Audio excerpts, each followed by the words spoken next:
We'll just join that quick.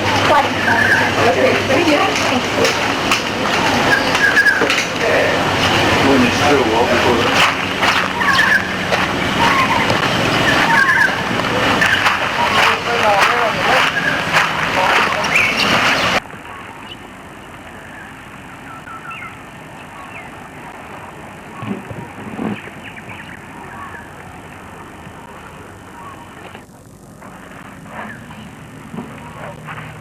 Malcom.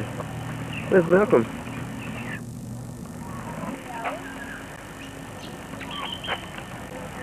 I think we'll just get back Cassie.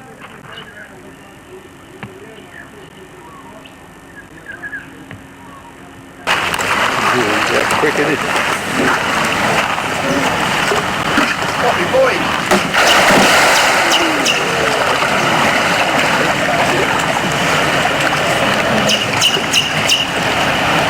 The odd case of rope burn in here. Rope burn.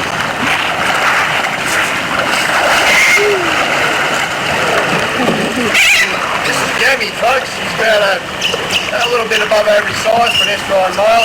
We've got one female in at the moment. She's down there in the back end of the pond somewhere, keeping a low profile. This crocodile was actually badly injured in a fight with the male, right up the coast there, up in the Buccaneer archipelago there. The rangers brought him back here.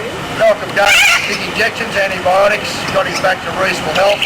He's got a part amputation of his front right leg there, front right arm. Some of you may or may not know that a crocodile in deep water can actually, with his tail, can actually vertically climb up out of deeper water. Missile, take the prey out of the through line and come back down that way. So he's got a couple of options in terms of hitting his prey. All right, big boy.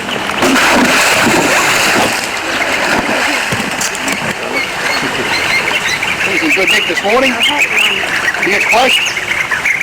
You get splashed? No. Oh, I'm hoping for a little splash.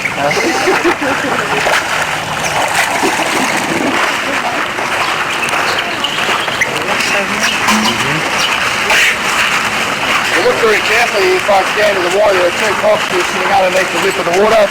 There's one down on the left here, going right down there. This other one here is a lot more visible. Just gives you a good idea of how crocodiles sit and wait in terms of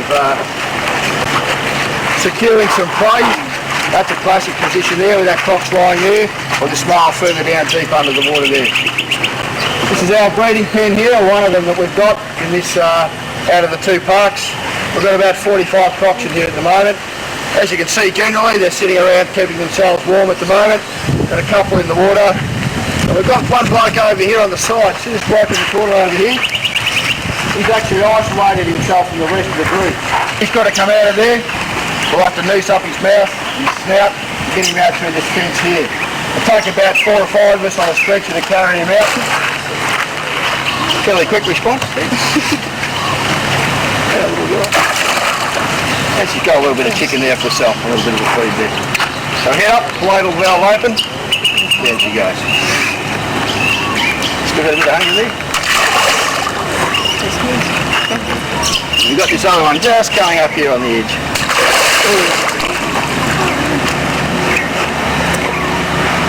Has he got it? No, he's got it. Yeah. Head up. The ladle. That's all okay. Yep. No, folks, let's go around this way.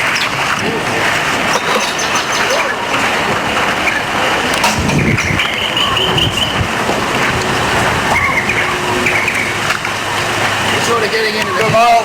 Got 2 girls there, got one here. I can't see the other one at the moment. She might be down the back end there somewhere. So when we get to about late October, they'll start mating properly. It's about 8 to 10 weeks of non-stop sexual intercourse, folks. And you'll have the 2 girls here. You have the same 2 every year, year in, year out. Once that period's finished, the girls, if they're pregnant, they'll go and build a nest or manufacture a nest, and they'll lay 40 to 50 odd eggs. And they'll go in that nest for about 80 days. So 8 to 10 weeks of sex, 80 days. This bloke here was a cattle thief. He's a problem croc. He's taking too many cattle off the edge of the Victoria River, the Northern Territory. How much space would he own? He'd own about 600 odd metres, linear metres there. and constantly taking cattle that come down for a drink. He's big enough, strong enough, grab the lead, pull the animal in, and they death roll, of course, using his body weight, head and tail, spin the animal, drown it, disorientate it, drown it very quickly. Sometimes you need part of it, sometimes you just leave it there to rot if it's not hungry, which is a damn waste of good Australian beef. And this is quite common, it does happen quite. That big tail might come up at the back there, might be a bit of water splotch around, so. What do you reckon it is?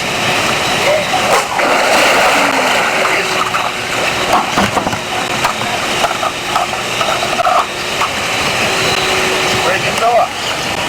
Come on.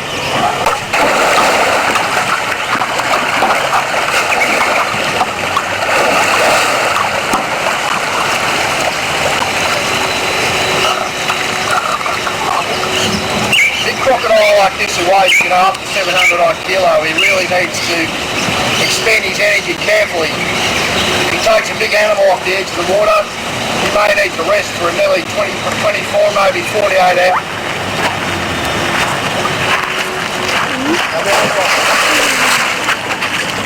Ui.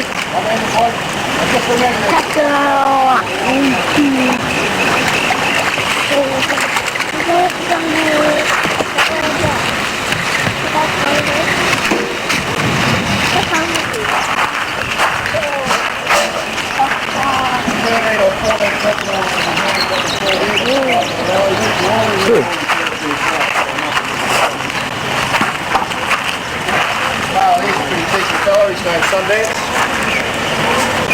One girl in here at the moment. Sometimes he doesn't deliver.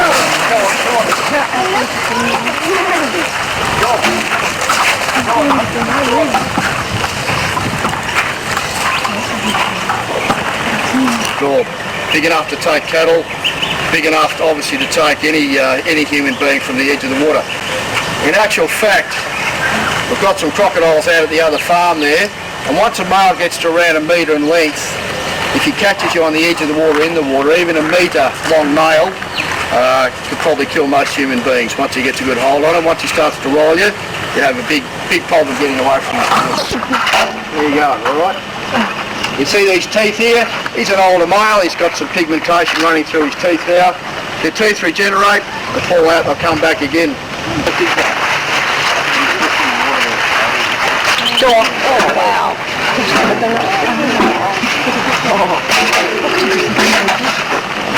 This is Basher, folks. Well, I won't tell you why we call him Basher, or I will. He's killed 3 or 4 of his female partners over the last few years, usually during a feed or during mating time. If the female comes into the water and she's there, those bumps that we call scoots, he's got 6 separate ones that sit on the back of his neck there. You see with his front legs on either side, he's got a plate or a plaque or a shield, I call it. And that's what you use to distinguish. Chicken heads here. Go on, big boy, come on. Come on. Come on. He's an ugly head on him, he's breaking me really. Come on. Come on. Come on. There you go. Down the hatch. Just a... That's Popeye there, folks. Look to the right.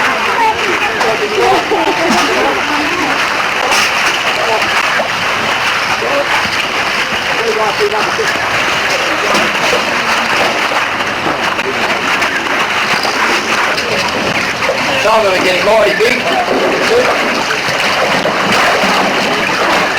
We feed them on cheap tarts, chicken heads, sometimes quarter chicken, bits of chicken. If you get too big for the pen here, they won't come out of here.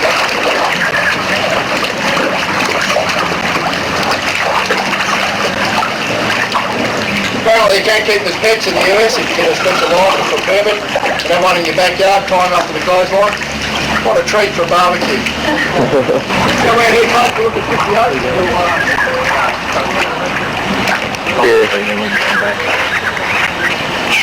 You remember the story of poor old Val Pungwood? Still alive, which is good, but she was attacked by a croc about this size a few years ago.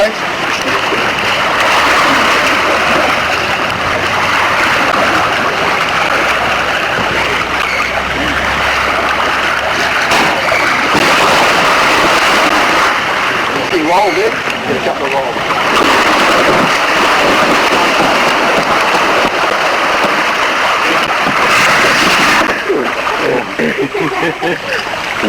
Go to the back there. Had a fair hiding this place. Can you imagine how that woman got out of that situation? Scummy eyes. It's lost its smell. The one here? Come on.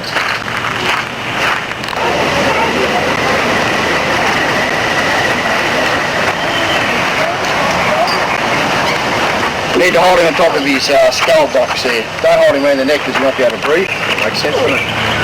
So hold him like that and hold the base of his tail. Like that. Hold the base of his tail. Hold it firm. As if you love him. You want? No.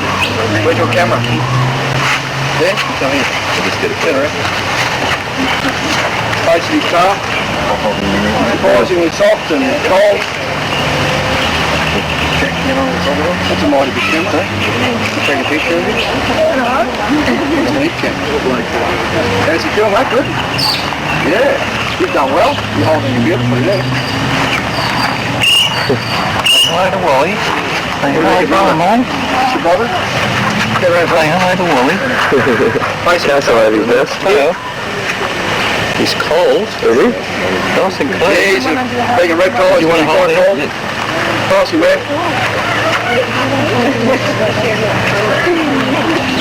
What are you got here, Will? He's got a little baby one. How old is he? Hey, he's looking, little bitty eye looking. Yeah, turn around, see the tail.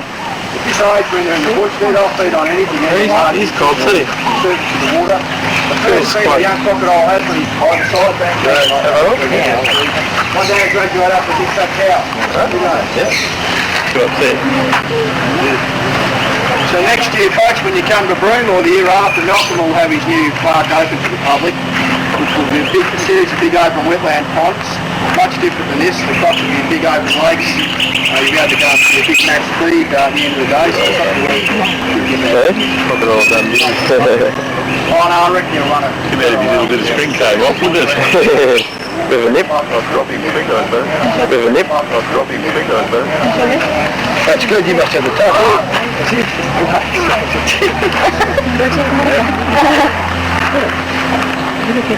Brother. There you go. Thank you. Yeah. Is the old beaner? What are you them? Very rare.